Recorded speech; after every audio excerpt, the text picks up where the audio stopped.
The Champions League returned today as the group stage is kicked off. The big game, PSG taking on Manchester United, and it would be United who would take all 3 points with a 2-1 victory in Paris. As Stevie Nicol, Frank Leboeuf and Craig Burley join us. Craig, how did this happen? Well, because United actually had a decent shape about them. I mean, there was a defensive shape, of course, with the injuries and personnel that were missing. I mean, PSG had players missing as well.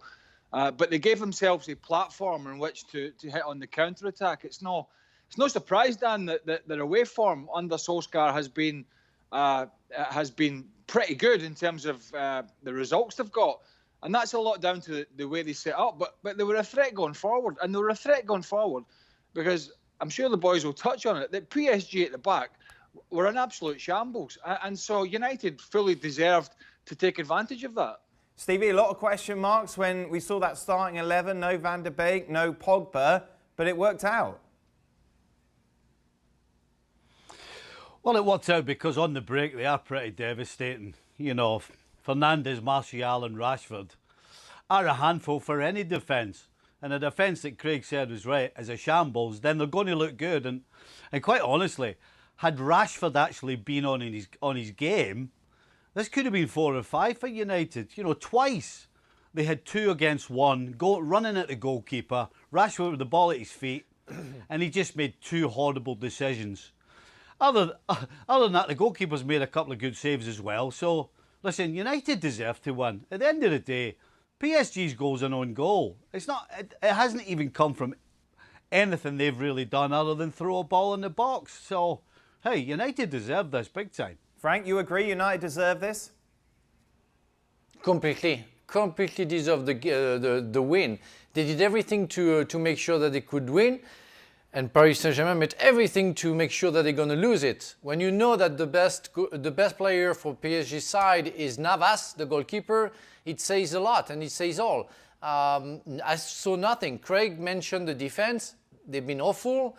But I want to mention the 3 at front. When it was only a show, individual show, they don't play together, they don't want to do something, they don't want to work defensively when they lose the ball.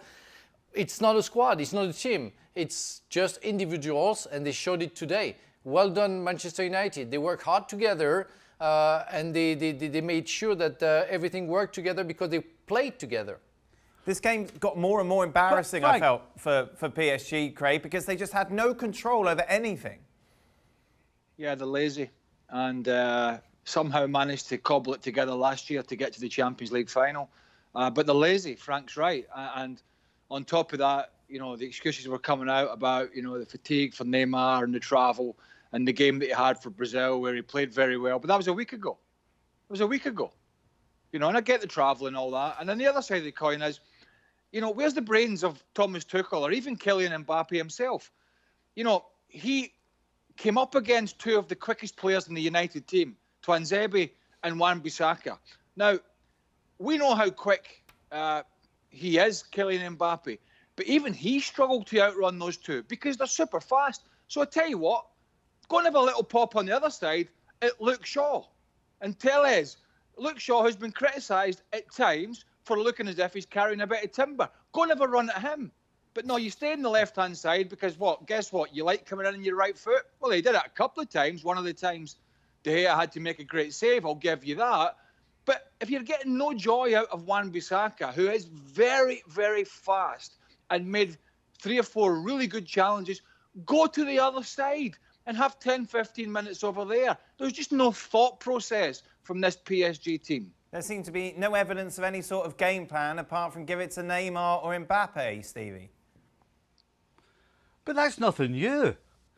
You know, I thought Thomas Tuchel was brought in because he was some sort of tactical genius, and you know he's the new wave of coach. And Unai Emery got sacked because that's how they ended up playing all the time. Just give it to Neymar or give it to Mbappe.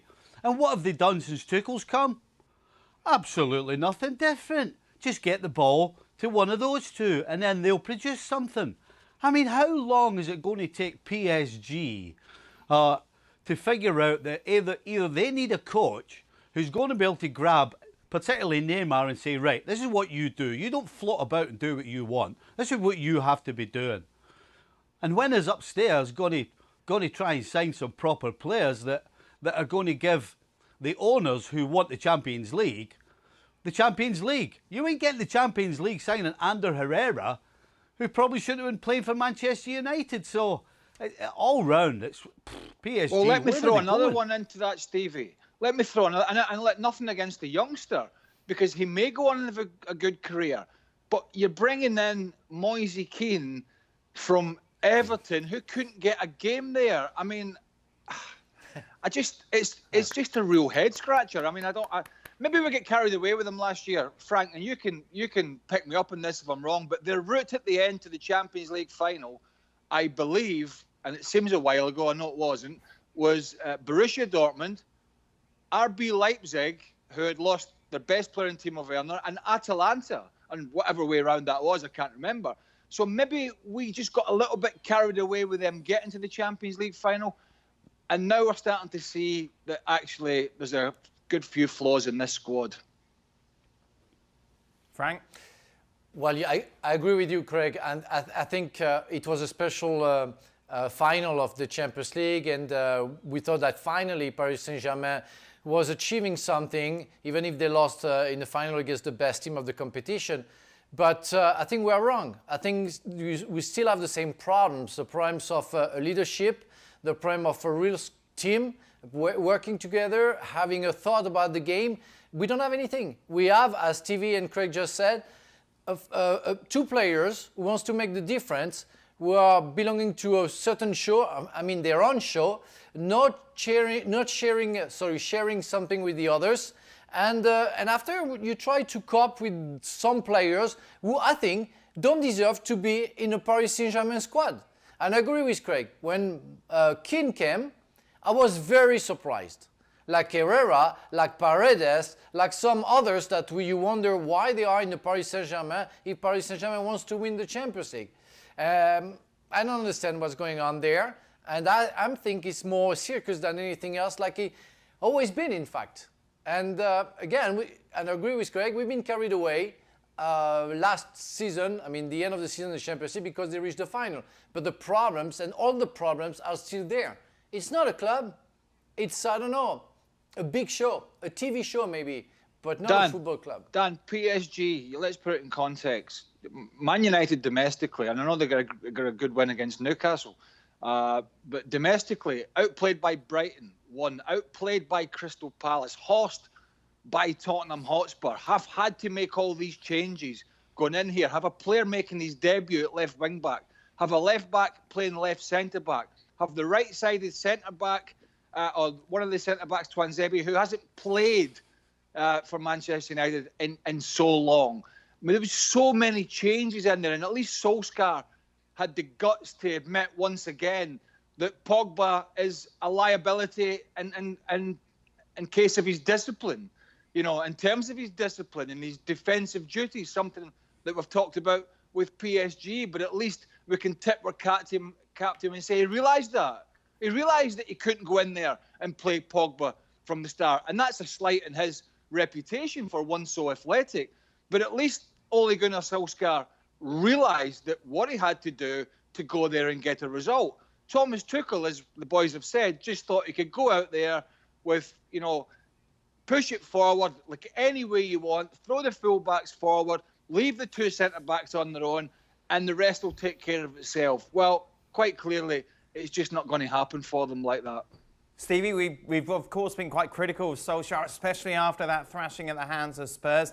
How much does this give him some breathing room from that criticism? Or is it a case you go into the match against Chelsea this weekend, you lose and you're back to square one?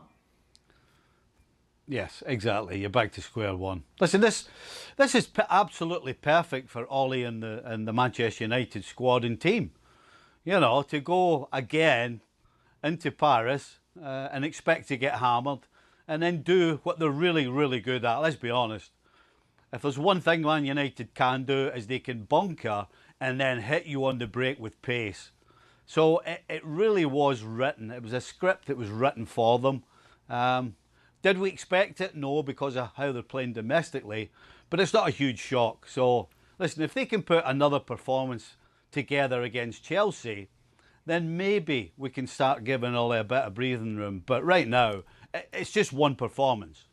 And so you can't expect to get a lot of breathing room through one performance. Craig, just but if you were Solskjaer, Dan, you'd be licking your chops having watched how Chelsea are still dropping points and losing goals. And, you know, you look at the pace of Rashford, and Stevie touched on it. He should have been more aggressive in the final third. You look at the pace of Martial, and then the playmaking of Fernandes behind.